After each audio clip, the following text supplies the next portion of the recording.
aman a Dios, cada domingo están en la iglesia, leen la Biblia, oran, ayunan, y aún así siguen viviendo derrotados, siguen enfermos, angustiados, aplastados por la culpa y sin poder.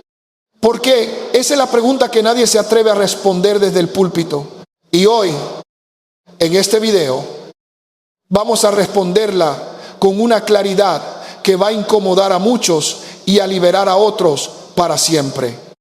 Porque la razón por la que la mayoría de los creyentes viven en derrota no es falta de devoción, no es falta de amor a Dios. Es algo mucho más grave y mucho más sencillo de solucionar. No saben quiénes son. Han sido salvados, pero nadie les ha dicho lo que ocurrió realmente en ese momento. Han sido redimidos, pero siguen viviendo como si todavía fueran esclavos. Han recibido la naturaleza de Cristo, pero actúan como si siguieran siendo los mismos de antes. Y el enemigo se frota las manos, porque un creyente que no conoce su identidad es un creyente inofensivo. Es un soldado con armadura de Dios que deja la espada en el suelo y se pasa el día llorando pidiendo que alguien venga a pelear por él. Eso termina hoy. Si este mensaje está llegando a ti en este momento, no es casualidad. Quédate hasta el final, porque lo que estás a punto de descubrir va a reconfigurar tu vida de oración, tu fe, tu forma de hablar y tu manera de enfrentar cada batalla. Y si eres de los que saben que hay algo más, de los que sienten que la iglesia no les ha dado todo lo que la Biblia promete, escribe en los comentarios ahora mismo: quiero saber quién soy en Cristo. Eso es una declaración, y las declaraciones mueven el cielo. Hay un maestro de principios del siglo XX cuyas enseñanzas sacudieron los cimientos de la teología protestante y cuyo legado sigue siendo el más subversivo y liberador de la historia moderna de la iglesia. Su nombre es W. Kenyon. Y Kenyon dijo algo que la iglesia religiosa nunca ha querido aceptar. Dijo que el mayor problema del creyente no es el pecado, no es el diablo, no es la circunstancia. El mayor problema es la ignorancia. La ignorancia de lo que eres, la ignorancia de lo que tienes, la ignorancia de lo que ya fue hecho por ti en la cruz del Calvario. Y cuando esa ignorancia desaparece, el enemigo pierde su terreno. No poco a poco, de golpe. Voy a pedirte que te imagines algo. Imagina un hombre que ha recibido una herencia colosal. Un abogado le entrega los documentos legales. Le dice: todo esto es tuyo. Las propiedades, las cuentas, la autoridad, tienes derecho sobre todo ello desde este momento. Pero el hombre nunca lee los documentos, los guarda en un cajón y sigue viviendo como inquilino en una casa miserable, pidiendo prestado para comer, suplicando favores a personas que tienen mucho menos que él. ¿Es culpa del abogado? No. ¿Ha fallado el testamento? No. ¿Ha fallado el conocimiento? La ignorancia del heredero lo mantiene en pobreza cuando la riqueza lleva su nombre. Este eres tú. Este soy yo. Este es el retrato de una iglesia que tiene el testamento más rico de la historia, la Biblia, y lo usa para calmar su ansiedad en lugar de para ejercer su autoridad. Dios ya firmó los documentos. Cristo ya pagó el precio. El Espíritu Santo ya fue enviado como garantía. El problema no está en el cielo. El problema está en que nadie nos enseñó a leer lo que está escrito a nuestro nombre. Kenyon lo expresó con una precisión quirúrgica. Hemos orado pidiendo poder cuando todo el tiempo lo hemos tenido. Hemos suplicado sanidad cuando todo el tiempo la sanidad estaba incluida en nuestra redención. Esa frase no es arrogancia. Es la descripción exacta de lo que le ha pasado a generaciones enteras de creyentes sinceros que han desperdiciado su autoridad mendigando lo que ya les pertenece. Abre tu Biblia en Marcos 11, versículo 22. En la versión Reina Valera y en casi todas las traducciones al español leerás: tened fe en Dios. Suena razonable. Suena ortodoxo, suena seguro. Pero el texto griego original no dice eso. El texto griego dice algo que ha sido suavizado, domesticado y silenciado por siglos de traductores que no se atrevieron a dejar que la iglesia lo viera. En griego, las palabras son echete pistin teou, y teo es el genitivo de teos. ¿Qué significa de Dios? No en Dios, de Dios, la fe de Dios. Jesús no les estaba diciendo a sus discípulos que confiaran en un ser lejano. Les estaba diciendo que ejercieran la misma clase de fe que Dios mismo utiliza. La fe que habló y creó el universo. La fe que dijo haya luz y la luz existió. Esa fe, la fe del Creador. Y Jesús les estaba diciendo, esa ya está dentro de vosotros. Usadla. Piénsalo un momento. El contexto de ese versículo no es una llamada a la confianza pasiva. Jesús acababa de maldecir una higuera y la higuera se secó desde las raíces. Los discípulos se quedaron asombrados. Y la respuesta de Jesús no fue sí. Yo tengo poderes especiales. Fue vosotros podéis hacer lo mismo. Y entonces, en el versículo 23, dice, el que dijere a este monte, quítate y échate en el mar, y no dudar en su corazón, sino creyere que será hecho lo que dice, lo que diga le será hecho. Eso no es lenguaje de súplica. Eso es lenguaje de autoridad. Eso es el lenguaje de alguien que sabe que la fe que lleva dentro es la misma fe que sostiene los átomos en su lugar en este preciso instante. Y tú tienes esa fe. Romanos 12, versículo 3. Dice que Dios repartió a cada uno la medida de fe. No una fe inferior. No una copia de segunda clase. La medida de fe singular. La misma. Gálatas 2, 20. Lo dice de otra manera. Con Cristo estoy juntamente crucificado. Y ya no vivo yo, mas vive Cristo en mí. Y lo que ahora vivo en la carne, lo vivo en la fe del Hijo de Dios. La fe del Hijo de Dios. Esa fe vive en ti desde el momento en que naciste de nuevo. No tienes que pedirla. No tienes que ganarla. No tienes que esperar a ser lo suficientemente espiritual para recibirla. Ya está ahí. Dentro de tu espíritu recreado. Esperando que la reconozcas, que la declares y que la uses. Y aquí está el mecanismo. La fe de Dios no opera en silencio, opera a través de la palabra hablada. Hebreos 11, 3. Dice que el universo fue formado por la palabra de Dios.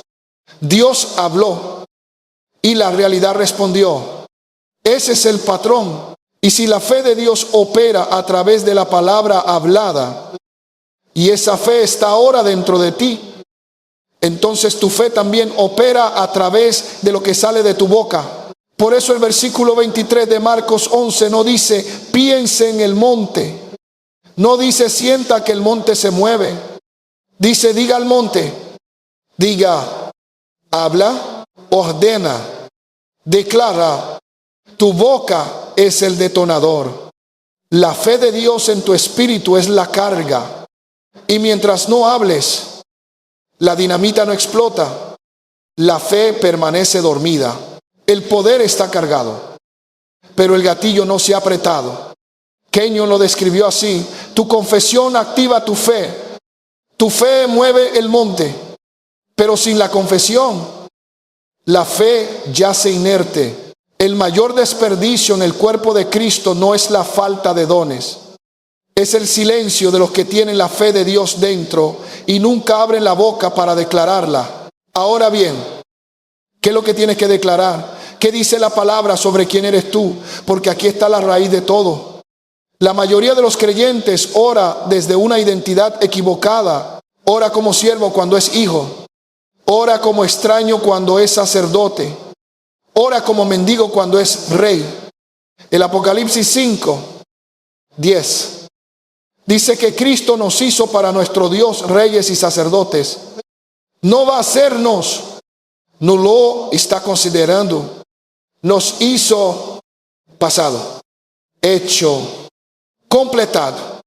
Tú eres sacerdote de Dios.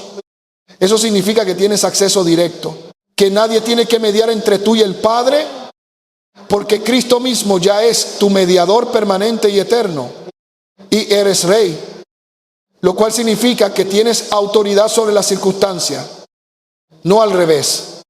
Un rey no mendiga, un rey decreta, un rey no espera a ver qué pasa. Un rey habla y la tierra responde. Eclesiastés 8:4 lo dice con una simplicidad demoledora. La palabra del rey es con potestad. Tu palabra, como rey en Cristo, tiene poder, no porque seas importante, porque representas al Rey de Reyes y hablas en su nombre. Pero aquí está la tragedia que Kenyon señaló con una honestidad que duele. Un sacerdote que olvida que es rey se vuelve tímido, y un rey que olvida que es sacerdote se vuelve arrogante. El creyente que recuerda ambas identidades se convierte en alguien imparable, humilde ante Dios, autorizado ante las circunstancias, y esa combinación es lo que el infierno más teme. Hay una segunda dimensión de tu identidad que cambia todo. Colosenses 1:27 dice que el misterio escondido por siglos y ahora revelado a los santos es este Cristo en vosotros, la esperanza de gloria.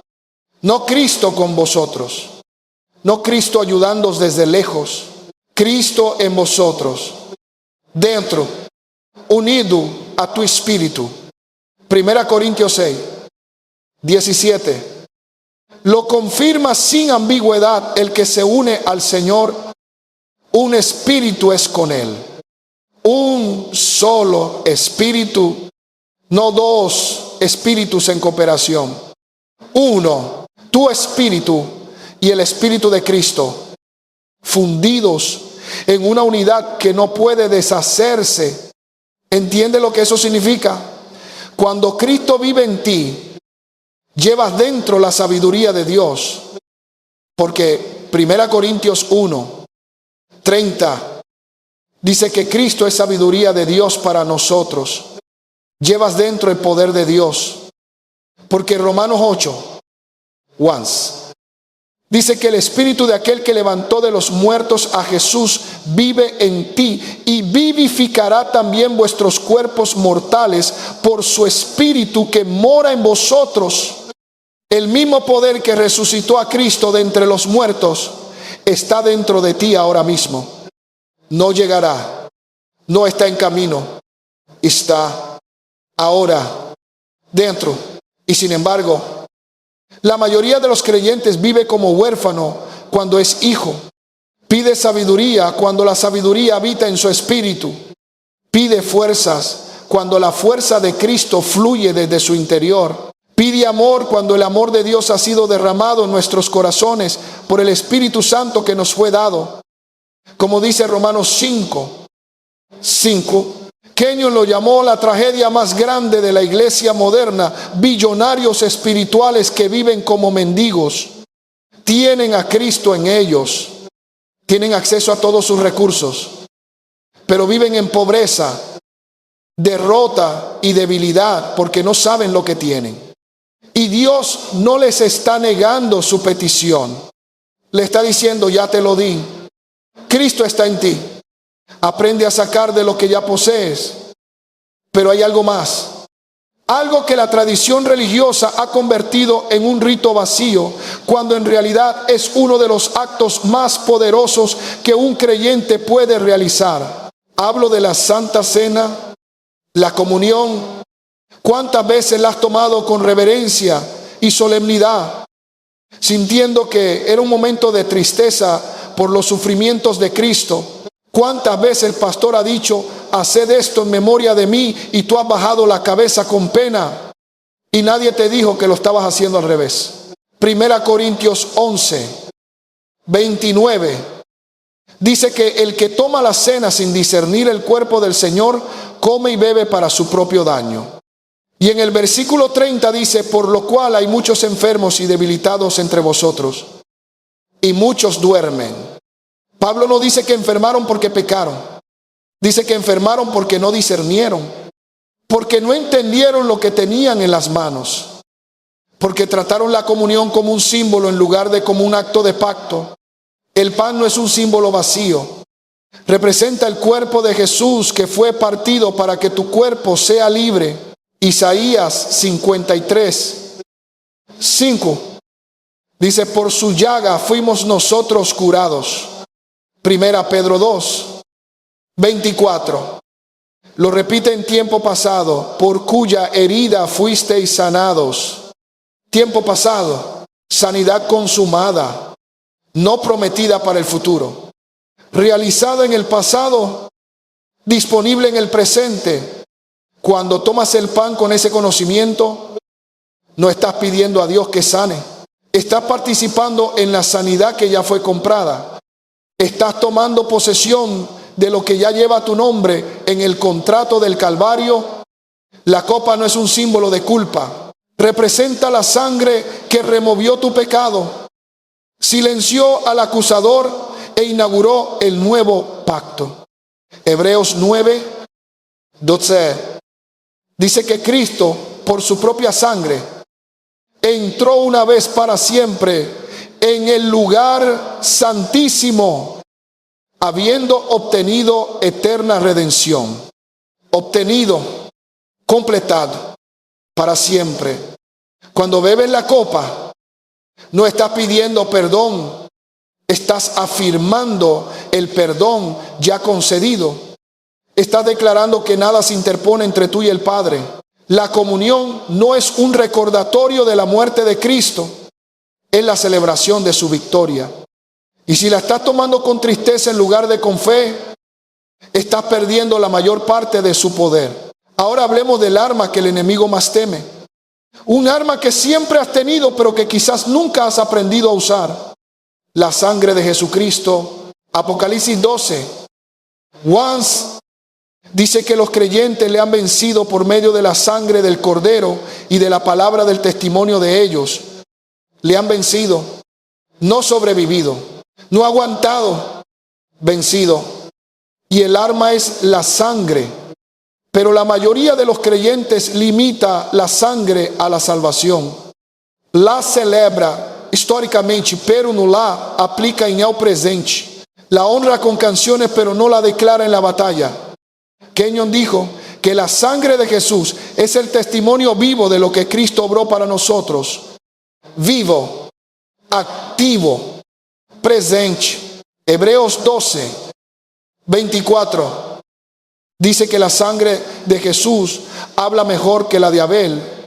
La sangre todavía habla, todavía testifica, todavía declara tu libertad, tu justicia, tu protección y tus derechos de pacto. Y cuando tú declaras la sangre, no estás usando una fórmula religiosa, estás invocando una verdad legal, estás estableciendo territorio de pacto.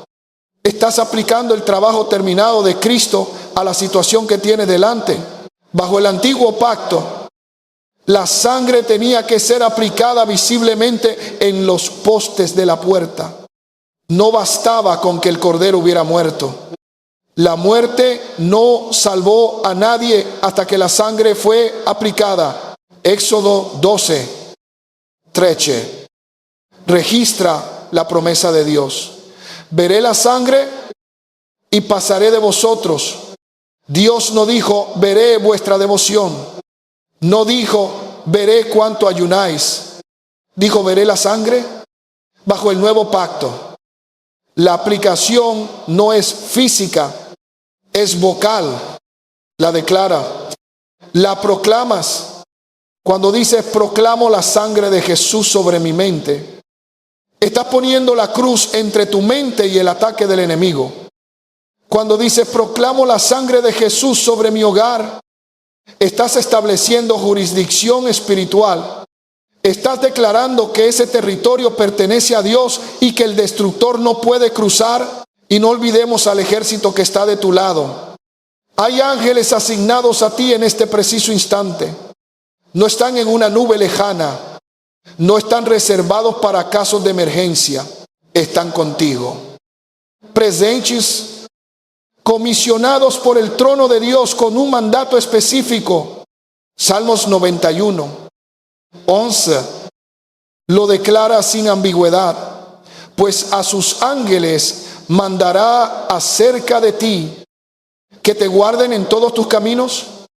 Hebreos 1, 14 añade: no son todos espíritus ministradores, enviados para servicio a favor de los que serán herederos de la salvación. Todos enviados para servirte, no como observadores ceremoniales, como agentes activos en tu vida.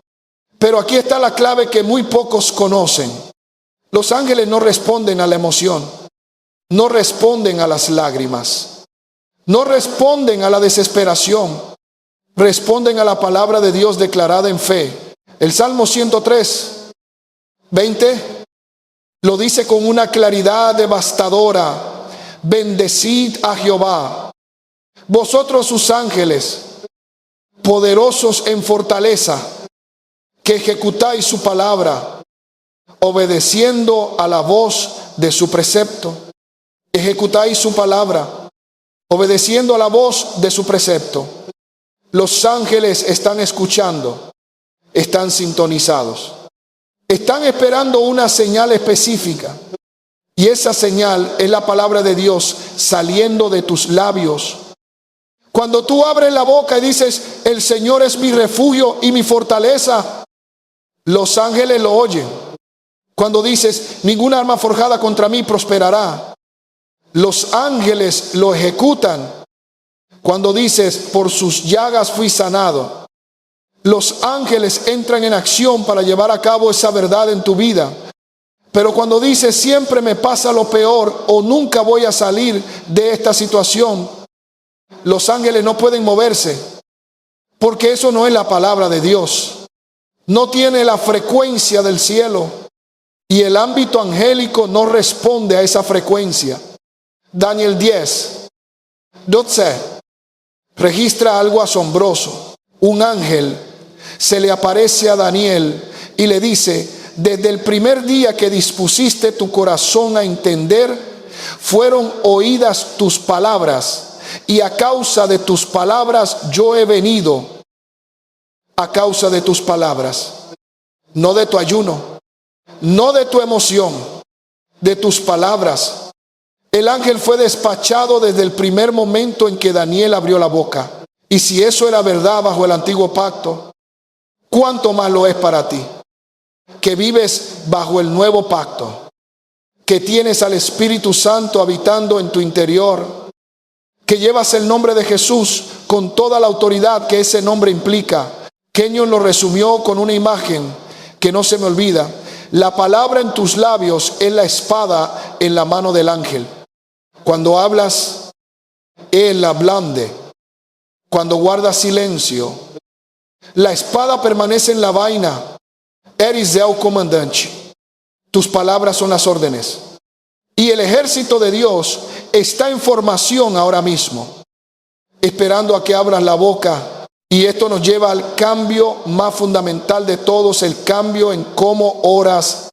La mayoría de los creyentes ora así: Dios, por favor ayúdame. Dios, dame fuerzas. Dios, sáname.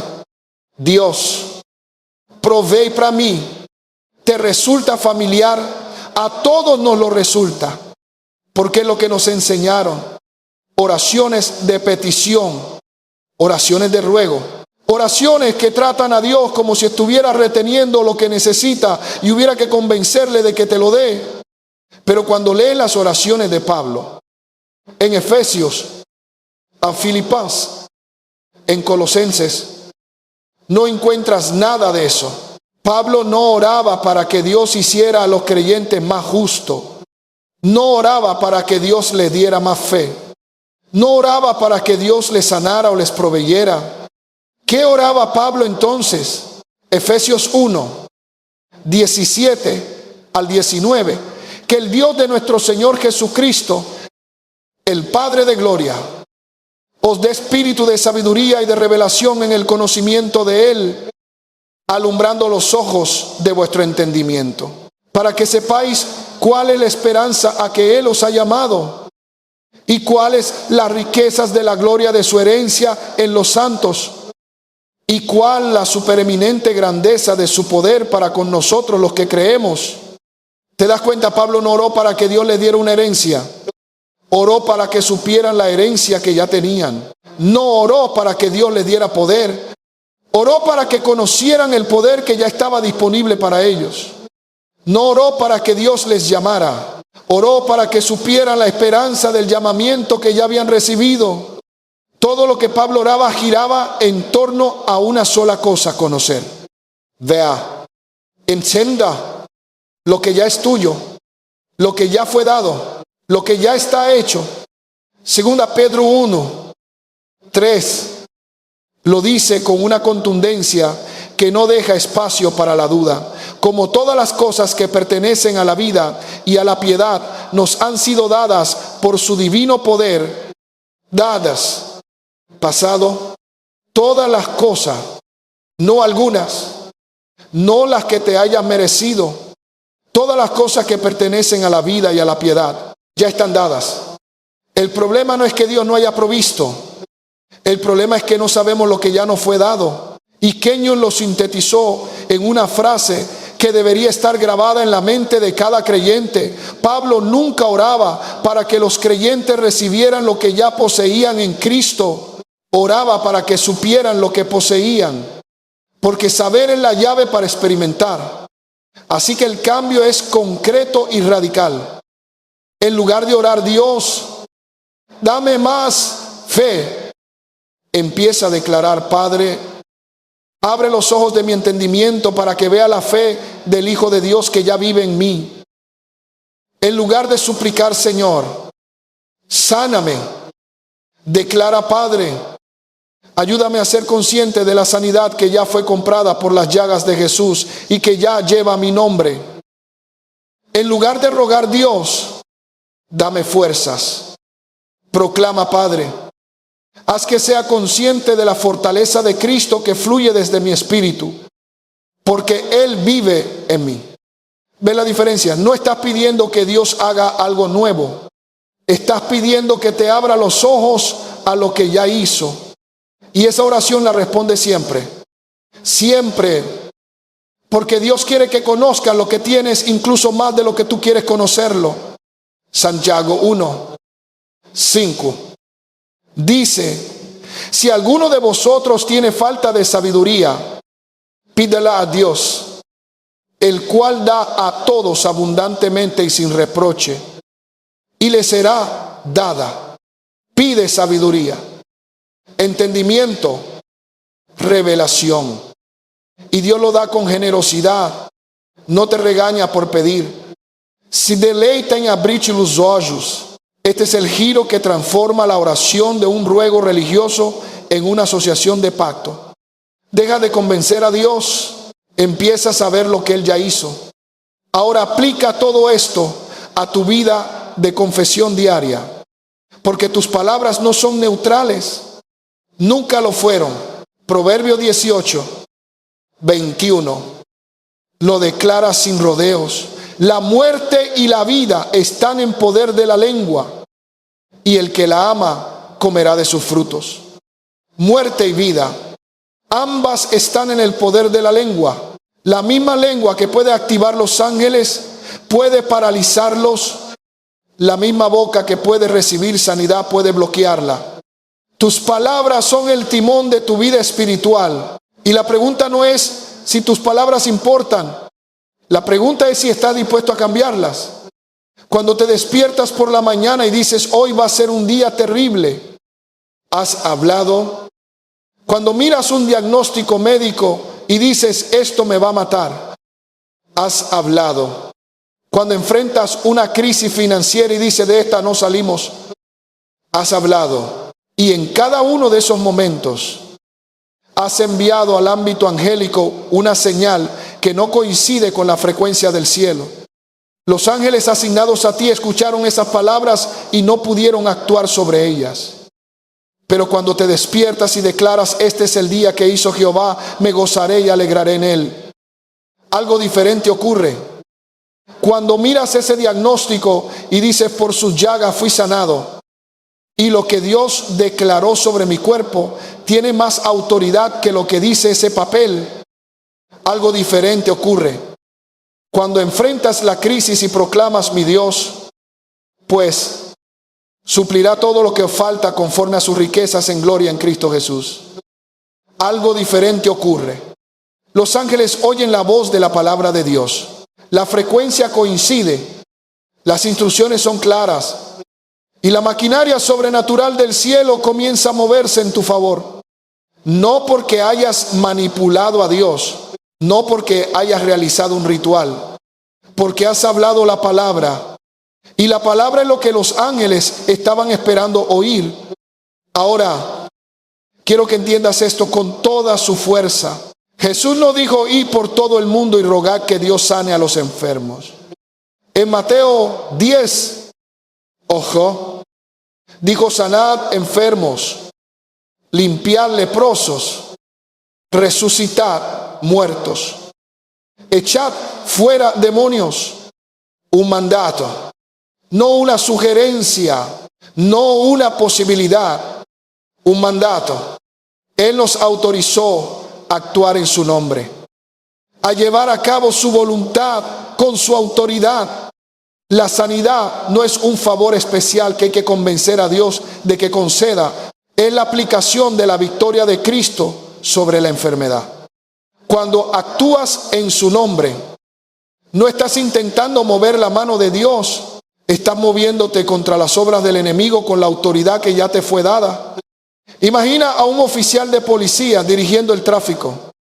No mendiga a la ciudad que le dé poder sobre los coches. Su uniforme y su placa ya llevan la autoridad de la ley. Simplemente levanta la mano y los vehículos se detienen. Si alguien no obedece, no está resistiendo al hombre, está resistiendo al gobierno que él representa. De la misma manera, cuando hablas a la enfermedad en el nombre de Jesús, no estás de pie sobre tu propio mérito. Estás respaldado por el trono del cielo. Rogar a Dios por sanidad cuando Él ya la proveyó es dejar caer la placa al suelo y olvidar la autoridad que te fue confiada. Marcos 16, 17 y 18 dice: y estas señales seguirán a los que creen, pondrán sus manos sobre los enfermos y sanarán. No dice que suplicarán a Dios y quizás algo pase. Dice que pondrán sus manos y sanarán. La responsabilidad fue puesta en el creyente. La autoridad ya está dada. Acción de fe, no ruego de duda. El sanar sigue al creer, no al mendigar. Santiago 5, 14 y 15 dice: ¿está alguno enfermo entre vosotros? Llame a los ancianos de la iglesia y oren por él, ungiéndole con aceite en el nombre del Señor. Y la oración de fe salvará al enfermo. Nótalo bien, no la oración de ruego, la oración de fe. La fe no mendiga, la fe recibe, la fe declara, la fe actúa. La fe descansa en lo que Dios ya dijo. Y la oración de fe pone mano sobre lo que ya fue comprado. Y cuando el enemigo trae resistencia, cuando los síntomas gritan, cuando las circunstancias parecen no ceder, no lo interpretes como señal de que Dios no quiere sanar. Interprétalo como señal de que te estás acercando a caminar en tu autoridad. El enemigo no cede el terreno fácilmente. Colosenses 2, 15 proclama que Cristo despojó a los principados y a las potestades, los exhibió públicamente, triunfando sobre ellos en la cruz. El triunfo no es futuro, es pasado. El enemigo ya fue derrotado. Lo que enfrentas no es un enemigo con poder, Es un enemigo derrotado que actúa como si no lo estuviera. Y la diferencia entre un creyente que es dominado por las circunstancias y uno que las domina es saber esto. Es pararse en la autoridad del nombre de Jesús y declarar lo que ya es verdad en el Espíritu, aunque los sentidos todavía no lo confirmen. Kenyon dijo, cuando sabes que la fe que hay dentro de ti es la fe de Dios, dejas de mendigar y empiezas a declarar. Dejas de esperar y empiezas a ordenar. Dejas de preguntarte si Dios actuará y empiezas a actuar en la fe que Él ya te dio. Esa es la vida cristiana tal como Jesús la diseñó. No una vida de lucha por creer, sino una vida de autoridad ejercida a través de la fe de Dios. No una vida de gemidos en la oscuridad, sino una vida de embajadores del reino, caminando con la plena confianza de quien sabe que el cielo respalda cada palabra que habla. ¿Quieres saber en qué categoría estás ahora mismo? No en la del creyente que mendiga lo que ya tiene, en la del creyente que despierta, en la del creyente que abre los ojos a la herencia que lleva su nombre, en la del creyente que entiende que la cruz ya selló su victoria, que su espíritu ya fue recreado con la naturaleza de Cristo, que la fe de Dios ya vive en él, que los ángeles ya están asignados a él, que la sanidad ya fue pagada para él, que la sangre de Cristo ya habla a su favor, y que todo lo que necesita hacer es abrir la boca y declararlo. No te conformes con una fe pequeña. No te conformes con una vida de derrota cuando eres hijo de Dios. No aceptes la enfermedad como si fuera el plan de Dios para ti, cuando 1 Pedro 2:24 declara que fuiste sanado. No vivas en culpa y condenación, cuando Romanos 8:1 proclama que ninguna condenación hay ahora para los que están en Cristo Jesús. No camines sin rumbo, cuando Proverbios 3:5 y 6 promete que Dios enderezará tus veredas. No vivas como huérfano, cuando Juan 1:12 dice que recibiste la potestad de ser llamado hijo de Dios. Ahora mismo, antes de que este video termine, quiero que hagas algo concreto. Escribe en los comentarios esta declaración: soy nueva criatura en Cristo. Tengo la fe de Dios en mi espíritu. Declaro que la sanidad, la justicia y la autoridad son mi derecho de pacto. No mendigo lo que ya poseo. Proclamo la palabra y el cielo se mueve. No lo pienses. No lo guardes para ti. Escríbelo. Decláralo, porque la declaración sale de tu boca y entra en el ámbito angélico, y los ángeles asignados a tu vida escuchan y se ponen en marcha. Esto no es una fórmula, es el ejercicio de la identidad que ya tienes. Y si este mensaje ha resonado en tu espíritu, si sientes que estás viendo algo que siempre estuvo ahí y que nadie te había explicado, suscríbete a este canal y activa la campanilla, porque esto no es lo último que tenemos que decirte. Hay más. Hay dimensiones de tu autoridad en Cristo que todavía no hemos tocado. Y cada video que publicamos está diseñado para llevarte más adentro de lo que ya tienes, no de lo que tienes que conseguir. Las referencias bíblicas de todo lo mencionado hoy están en la descripción. El secreto ha salido a la luz. La herencia lleva tu nombre. La fe de Dios vive en ti.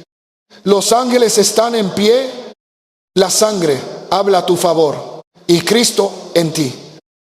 La esperanza de gloria no es una promesa para el futuro. Es una realidad para ahora. Camina en ella.